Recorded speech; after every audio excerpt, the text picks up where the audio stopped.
Bienvenue à tous.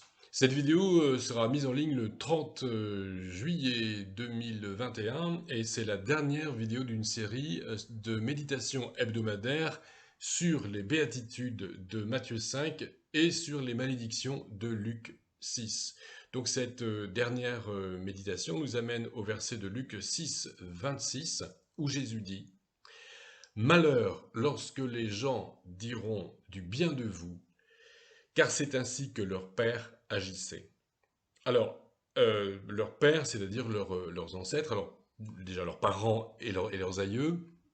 Alors pour remettre les choses dans leur contexte, Jésus parle, donc au début du 1er siècle de notre ère, à des Israélites qui savent que dans leur histoire, il y a eu de nombreux faux prophètes à qui les Israélites ont fait bon accueil et que bien souvent ils ont fait mauvais accueil aux véritables prophètes, aux prophètes qui étaient appelés par Dieu et qui, au lieu de caresser les gens dans le sens du poil, eh bien, les appelaient à la repentance. Alors, il y a plusieurs choses qu'on doit dire par rapport à cette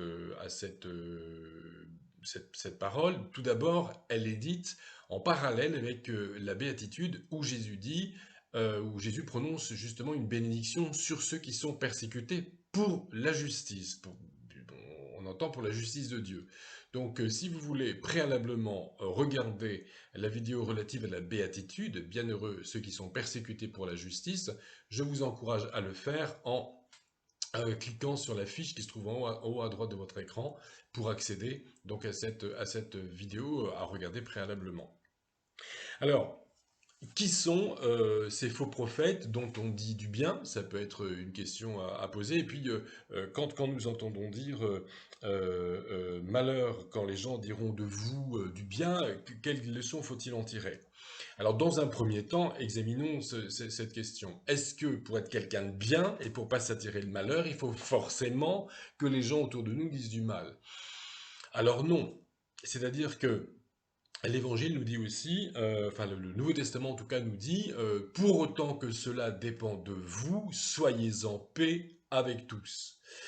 Le Nouveau Testament nous demande également aux anciens, c'est-à-dire aux ministres de l'Assemblée chrétienne, en fait, d'avoir bonne réputation des gens du dehors, c'est-à-dire des gens qui sont en dehors de l'Assemblée. C'est-à-dire que l'Assemblée doit avoir des ministres qui ont une bonne réputation à l'extérieur pour que le Seigneur et son Assemblée ne soient pas discrédités. Alors bien sûr, il ne s'agit pas, alors c'est le sens de la béatitude et de la malédiction, c'est de dire que quitte à être persécuté ou à être victime de médisance, que ce soit du fait de notre témoignage chrétien et de notre prédication chrétienne. Mais pour le reste, nous devons nous comporter de façon appropriée avec notre prochain, dans l'amour, dans le civisme, et il ne s'agit absolument pas de chercher à jouer le mauvais coucheur histoire de s'attirer à la persécution. Là-dessus, c'est quand même extrêmement clair, me semble-t-il. L'amour du prochain, c'est notre façon d'agir à l'égard du prochain, mais c'est également notre façon de recevoir son affection. Hein. L'amour conduit aussi à l'amitié. L'amour, on le dit beaucoup chez les chrétiens, c'est quelque chose qui donne. Le terme agapé utilisé dans le Nouveau Testament indique un amour qu'on appelle des fois en philosophie l'amour oblatif, l'amour qui ne demande rien en retour et qui donne tout. Mais cet amour doit aussi conduire à un amour d'échange, à à l'amitié vraie. Et dans l'amitié, on reçoit aussi de l'autre. Donc celui qui a un comportement adapté, qui aime son prochain, eh bien, ne cherche évidemment pas à s'en faire détester sous prétexte que Jésus a dit malheur à vous si les gens disent du bien de vous. C'est une mise en garde de Jésus contre les gens qui cherchent en fait à attirer le bon jugement en caressant les gens dans le sens du poil au prix de l'évangile. Alors, moi, ça attire ma réflexion sur deux types de faux prophètes dont la société dit du bien et à qui Jésus, me semble-t-il, s'adresse aujourd'hui par ces paroles. Il y a deux principales dérives que l'on peut constater dans la chrétienté et particulièrement dans le protestantisme. se réclame de l'évangélisme, malheureusement, du protestantisme évangélique, tout un mouvement qu'on appelle le mouvement, enfin l'évangile de la prospérité, disons plutôt le pseudo-évangile de la prospérité. Ce sont des gens qui expliquent aux gens qu'ils sont là pour aller bien, qui leur prêchent plus que l'évangile des méthodes de développement personnel et qui leur disent surtout qu'il faut acheter leurs bouquins et eux-mêmes, donc les auditeurs auraient le droit à la santé, à la prospérité, etc. Et donc en retour, eux-mêmes s'enrichissent avec des salaires, créent des missions, s'enrichissent avec des salaires mirobolants, avec des droits d'auteur, et donc ils mènent un train de vie extrêmement dispendieux. Hein, c'est souvent des gens américains le plus souvent, hommes et femmes qui prêchent sur Internet ou devant des foules immenses et qui ont des trains de vie extrêmement luxueux et qui sont justifiés parce qu'ils prêchent une fausse doctrine et cette fausse doctrine va dans le sens de dire que bah, voilà, plus on est riche, plus Dieu est avec nous. C'est un vieux problème dans le protestantisme mais qui est revenu en force à partir du XXe siècle dans le protestantisme pseudo-évangélique. Voilà. Alors là, c'est un exemple de faux prophète à qui, malheureusement, des millions de gens font bon accueil, puisque des millions de gens regardent leurs vidéos, des millions de gens achètent leurs bouquins, et des millions de gens achètent aussi des produits dérivés, des dizaines de milliers de gens assistent à leur discours, et à leur show grandiose. Et là, là, Jésus dit bien malheur à vous, parce que c'est comme ça qu'on accueille les faux prophètes. Alors à plus petite échelle, ça doit nous également nous inspirer et nous mettre en garde. C'est-à-dire que si on voit que nous prêchons un évangile qui n'est peut-être pas carrément le faux évangile de la prospérité, mais si on prêche un évangile édulcoré, si on arrondit continuellement les angles de façon à ne pas choquer en prêchant l'évangile, eh bien, là, il y a une sonnette d'alarme qui est tirée. J'ai parlé dans une vidéo précédente, bah, notamment, oui, effectivement, dans la vidéo bah, donc, que vous avez en référence avec l'affiche, hein, c'est cette vidéo sur la béatitude, bienheureux ceux qui sont persécutés pour la justice. J'ai parlé, par exemple, du fait que des chrétiens assistent à des célébrations de pseudo-mariage homosexuel sous prétexte d'avoir un bon témoignage. Ça, c'est faire erreur. Le témoignage, c'est prêcher l'évangile et marquer son désaccord lorsque la loi de Dieu est bafouée. Donc là aussi, cette bénédiction, cette béatitude, bienheureux ceux qui sont persécutés pour la justice de Dieu, et malheur à vous si on dit de vous du bien, eh bien là on est en plein dedans. Hein. C'est-à-dire malheur à vous si, ou malheur à nous et malheur à moi, si sous prétexte d'abord des bonnes relations sociales, eh bien j'en viens à édulcorer l'évangile, à ne plus prêcher l'évangile, à pas forcément prêcher activement un faux évangile, mais en tout cas à ne pas prêcher le vrai, et à ne pas prêcher la vraie doctrine, la vraie morale chrétienne et la vraie spiritualité. Et puis, il y a un deuxième,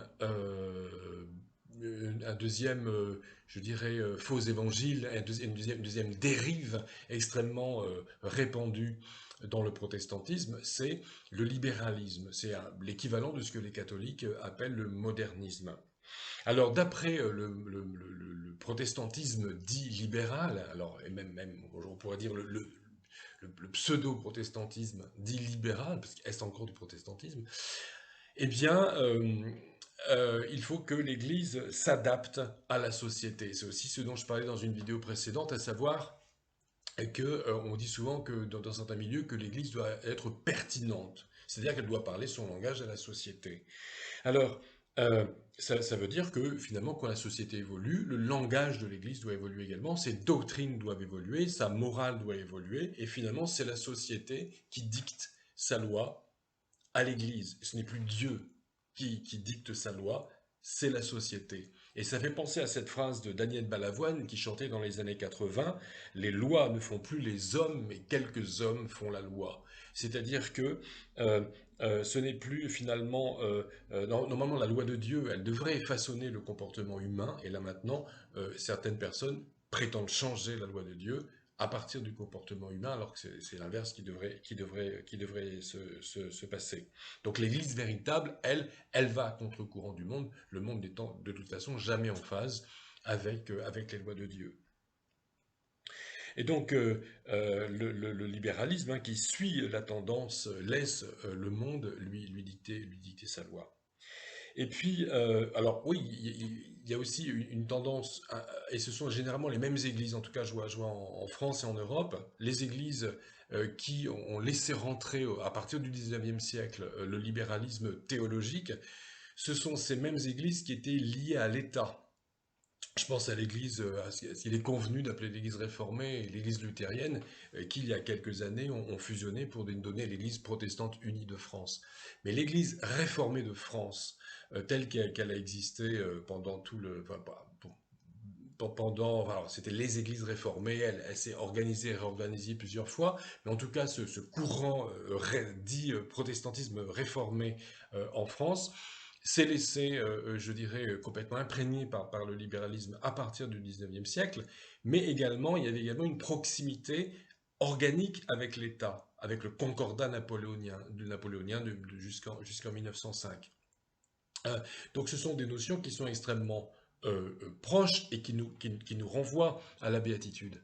C'est-à-dire que, malheur à vous, quand les gens diront de vous du bien, on veut donc, il y a tout ce courant du protestantisme qui veut bien passer auprès de la société en s'adaptant aux changements sociétaux, comme on dit, mais également en étant proche du pouvoir. Et ça, c'est extrêmement important dans ces églises d'avoir, comme le dit un chanteur, hein, comme le dit le groupe Sinsemilia, pour avoir droit à sa coupette. Pour être, voilà, on est invité quand il y a un nouveau préfet, voilà, les responsables de ces églises enfin les représentants départementaux de ces églises sont invités. On est invité au président, enfin voilà, les grandes instances protestantes dominées par le libéralisme sont invitées régulièrement aussi par le chef de l'État voilà, quand il s'agit par exemple de donner son avis sur l'éthique sociale. Mais en réalité, l'éthique sociale sera calée sur celle de la société. Voilà, on est reçu dans les grandes instances quand on est, par exemple, président de la Fédération protestante de France. La Fédération protestante de France est largement dominée par, par le libéralisme, même si elle n'est pas officiellement libérale, puisqu'il y a aussi des évangéliques dedans. Mais en tout cas, l'obsession aussi de cette forme-là de protestantisme, du protestantisme libéral, c'est également la proximité avec la société. Et il y a un personnage en particulier qui me semble enfin, qui me semble emblématique de cette situation. C'est quelqu'un qui est très bien vu, dont on chante les louanges et la mémoire dans le protestantisme réformé. C'est Marc Bugner, qui a été président de la Fédération protestante de France et en même temps président de l'Église réformée pendant de nombreuses années, et notamment pendant la Seconde Guerre mondiale. Alors ce personnage est connu et aimé pour avoir pris position en faveur des Juifs, et notamment pour avoir très courageusement écrit une lettre de soutien et une lettre ouverte au grand rabbin de France pendant la Deuxième Guerre mondiale. Donc ça, il a fait quelque chose de fantastique de ce point de vue-là. Du point de vue théologique, il était plutôt libéral. Mais ce qui est extrêmement emblématique de ce courant et de son souci de bien passer auprès de la société, c'est que par deux fois, Marc Bugner a accepté de prêter le serment d'allégeance au maréchal Pétain. C'est-à-dire, je précise pour les gens qui écoutent cette vidéo et qui ne sont pas français, hein, et puisqu'il y a des francophones non français qui écoutent ces vidéos, le maréchal Pétain, c'était le chef du gouvernement de l'État français qui, pendant la Deuxième Guerre mondiale, a collaboré avec l'occupant nazi. Et donc, Marc Bugner a reçu la francisque de la part du maréchal Pétain, donc c'était la décoration suprême pendant les années de ce régime, et il fallait faire allégeance au maréchal Pétain pour recevoir la francisque. Marc Bugner a accepté.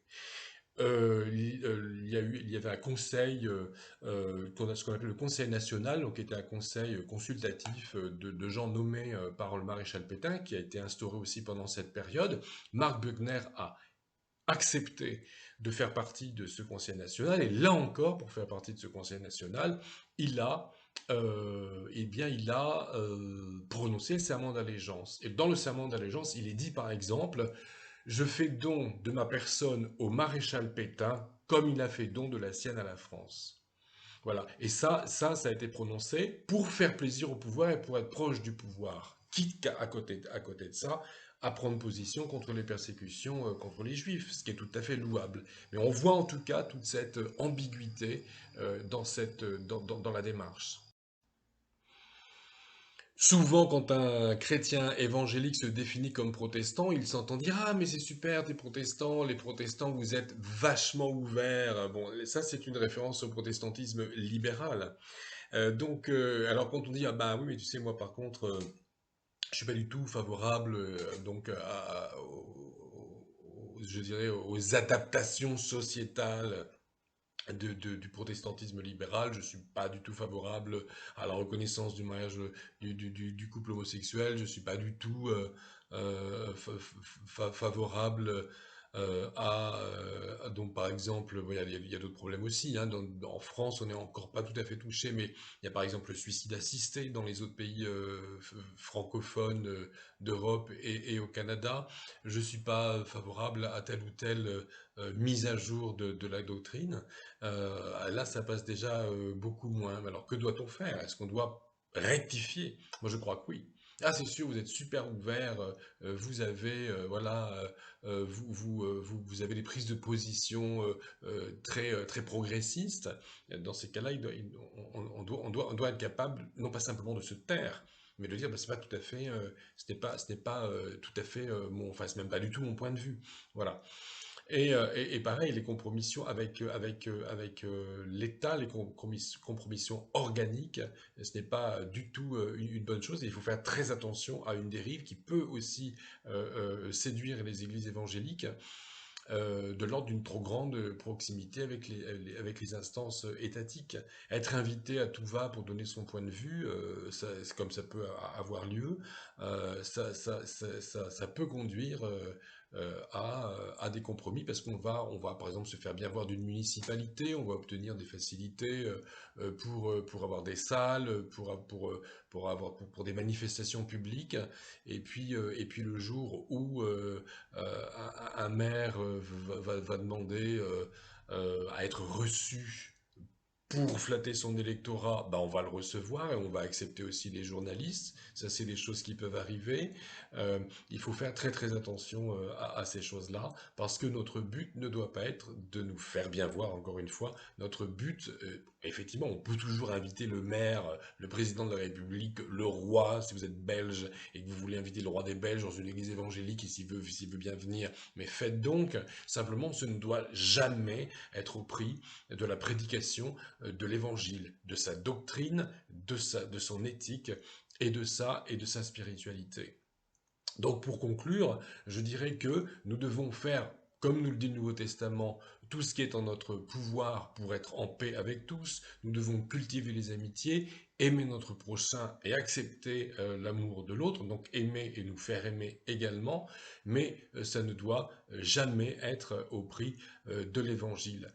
Témoigner, avoir un bon témoignage chrétien, ce n'est pas tout faire pour donner de soi-même une bonne image, mais avoir un bon témoignage chrétien, c'est tout faire pour proclamer la doctrine, l'éthique et la spiritualité de la parole de Dieu. Que le Seigneur nous accompagne.